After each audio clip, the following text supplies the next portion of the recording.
Okay, so good afternoon and then welcome to the show. I just want to encourage you uh, to also move beyond just what you are doing, but try to add something new to it. This is a story of a young man, Willie, who is a student of the University of Cape Coast. As you can see, this is the University of Cape Coast land. And I've already talked to you about the students who are actually growing uh, vegetables and then taking care of themselves while still they are studying.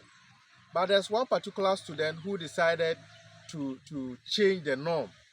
On the school farm, we are in Cape Coast. Cape Coast is known to be on the coast, and so at the University of Cape Coast, Cape Coast farm, basically it is vegetables and cassava because of some of the projects that are being run. But basically, on the student farm project, the student produces vegetables. But one of the students decided to move away from vegetables and then grow yam. And that is very inspiring. And looking at the number, it is something that is very encouraging. So I want to learn why he decided to move away from growing vegetables to grow yam. We know that yam is actually produced in the northern part of the country, in Ghana. It is only on the at the northern part that we produce yam. But for him to be growing yam as a student, going into commercial yam production is something that is encouraging. About 500 mounts.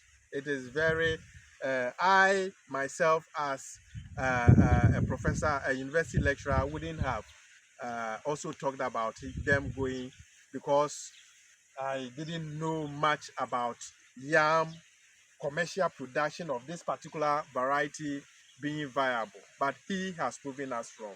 So, really, tell us uh, what made you decide to move away from vegetables? Okay, so what inspired me is usually you do what you can do best. So for vegetables, from my background, yam is what I grew up into. So when I grew up, my parents that's what they do, cater for our school, like that's what they do basically. And so when I came down to south, I saw the system, the climate change, like the climate, the weather, and then the soil texture. I knew that yam could do. So last year I tried one on the field, and I saw that it produced and like it was good compared to the north. It even produced earlier. Again, So the yam came much earlier than what was produced in the north this because is of the very interesting. rain pattern difference. The period Yeah, of harvest was even shorter yeah, compared to the north. yes, Wow! And then the size yeah. The size too was good. was good. So just to before he continued, what motivated him to produce yam on commercial quantity here in Cape Coast is because he piloted it, he planted just one. He is from the north. He has been doing it up north. But here he piloted by growing one, and the one that he produced, looking at the period, it was shorter. He harvested it within a short period, and then he even had bigger side compared to the north. So that is why he's doing it. Continue. Yeah, so this year I decided to upscale it. So I did a month, went up north to bring the set, and by February 10th, I had finished planting. And as you can see, you may not see it, but in the background, some have sprouted, and up north now, some are thinking of to plant because of the rain. So people are now going to plant up north. Yes. But in Cape Coast, he has already planted. So he's actually trying to invent the wheel. So you see, climate change in effect, we have to actually know how to take advantage of it. Now it is raining here, but up north people are rather now even going to plant. He has already started. By the time people even start growing up north, this yam would have gotten to a stage. So he's going to harvest within a short time. So I think we have to do a lot about that. So Ima, so actually, would you encourage people to go into this? Yeah, I would. For I know because it's not grown here before it will come up down to north. The price, the fuel, the transportation has already made the prices go up. So when you grow it here, you're able to meet ready markets, and it's good to do it here, I think.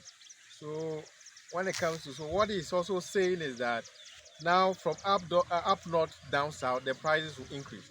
So when you produce it here, it breaks that kind of barrier. So you get ready market because the demand is so high, and then again you are going to get your money. Did you invest it? Did you use your own money? Yes, I did. I used my national service money to buy the seedlings. So it's actually a lifetime investment I've done. So his national service allowance, he has used that to go up north to bring yam seed, and then has invested it into yam production in areas where it is not known to be a yam production hub. So let's learn from this gentleman. I am courage. I'll be monitoring. Okay. When you are harvesting, I'll be here, and then we will all harvest together, and then we will show to people so that people will get encouraged to do more. So I want to encourage you all to also learn from what he is doing. Wherever you are, you can actually learn and then know how to invest. Farming is very important. Let's move away from only growing this to you actually experimenting to know what will actually work for you. This gentleman has a lot to tell us, and so we are going to be monitoring, and then we are also going to learn from him. So thank you so much. I'll be bringing your way another inspiring video. Thank you very much. Bye bye.